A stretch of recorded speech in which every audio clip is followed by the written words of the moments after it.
Hi, this is Ashley Rigdon, the English cartoonist in France. Today we're moving to the point where we can take a simple character and give that character some action. After all, if I sit here like this, just like a talking head, it's not very interesting. But if I start to move my hands, if I start to become a bit more demonstrative, move forwards, move backwards, cock my head over to one side, start to look like I'm interesting or interested, then everything becomes a little bit more fun. There's more involved in this because you've really got to think about gesture. And gesture, you look at this hand, it does something, it tells you something, adds something. If I start waving a fist, it adds something. So we're going to be looking at gesture and pose and just making the whole character much more interesting. So without further ado, let's go to it.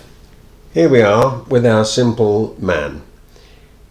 He's not doing anything as we've discussed, but now we're going to give him a little bit of action. We're going to make him move forwards. We're going to make him run.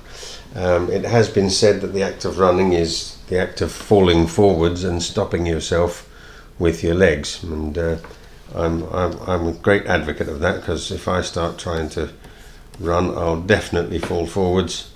I'm not so sure that my legs will catch me anymore. All those days, a long time ago. Anyway, so now we want our man leaning forward as if he's falling. We'll just move his head forward a little bit as well, like that. As the joy of using the pencil stage of this is that you can constantly resculpt whatever it is that you're doing. So is our little man. He's now got an ear on here and a nose on the front and an eye. But because he's falling forward, we've now got to make his legs try and catch him. And here they go. We're taking his simple little legs. We're not giving any great detail. It's all very gestural. There's the action line going through there. So we'll take that and like that. This is the near leg here, this one, near leg. And that means that the arm that's going forward is going to be on the opposite side of him. If you try running with the same arm going forward on the arm on the same side as the leg going forward at the same time, you're going to find yourself feeling very unbalanced. So it's the other side. This arm comes from the shoulder. We'll draw it right through the figure. There it is. Funny little hand, more like a hoof at the moment. But we're not worried about that. This is about gesture and action. Near side arm is here. So this is the far side leg. I've just coloured in. And this is the far side arm. They go in opposite directions. We've got a little ear on here. And now if we move to the position where we start putting a bit of ink over the top of him,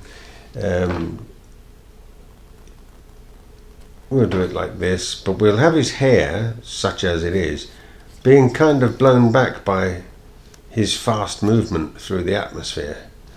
Here's his nose here. We haven't given him a mouth, but that's okay. It's not the point, and he looks quite funny without one. His near side arm is here. We'll put a little bit of a wrinkle in there, in his inner elbow. We'll put some clothes on him for decency, and we'll show this leg properly drawn, and this one in the background,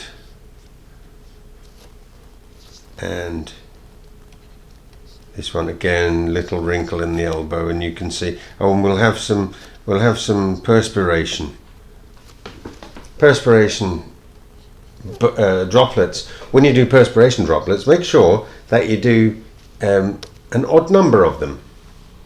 It's unclear to me why it looks better, but it does. If you put 4 of them, for some reason it doesn't look as natural and as balanced, and so it's better just to make sure it's an uneven number. Now we're going to show him coming to a stop, and we'll try and keep his measurements pretty much the same.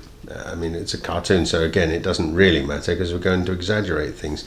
But now he's trying to stop, and it's an emergency stop, and the action goes like this now, because he's trying to trying to stop himself from going forward. So rather like if you're driving a car or if you're driving a car, I suppose, or any vehicle, you will push your foot down and it will tend to make your leg go straight. Well, that's going to happen here as well.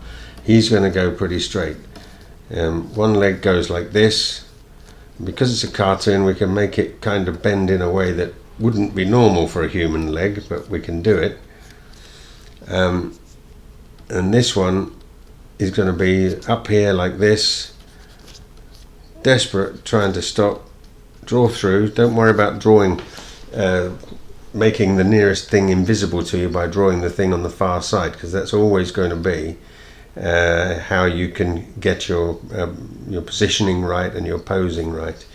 Again, this arm, the near side one here, the near side leg is forward, so we want to put the near side arm backwards, little hand on there, and that one there will show that he's desperately trying to stop, and put his hand like that. He's going to be with his head back slightly, and we'll put his nose on there. We'll give him a bit of an O for a mouth, but a really wide O, a black O. And you can see how it works. You've got to be thinking of the natural momentum of things. When you're running forward, the body leans forward as a rule, although it can be quite funny to draw it leaning back. It's a bit like a sergeant major on the run. But this shows you the simplest way to put stand, run and stop into your piece. It's very, very straightforward, very simple. And most of you might already know this. I'm sure a lot of you do. I'm not going to do the inking on this one here. This is really just about showing the positioning.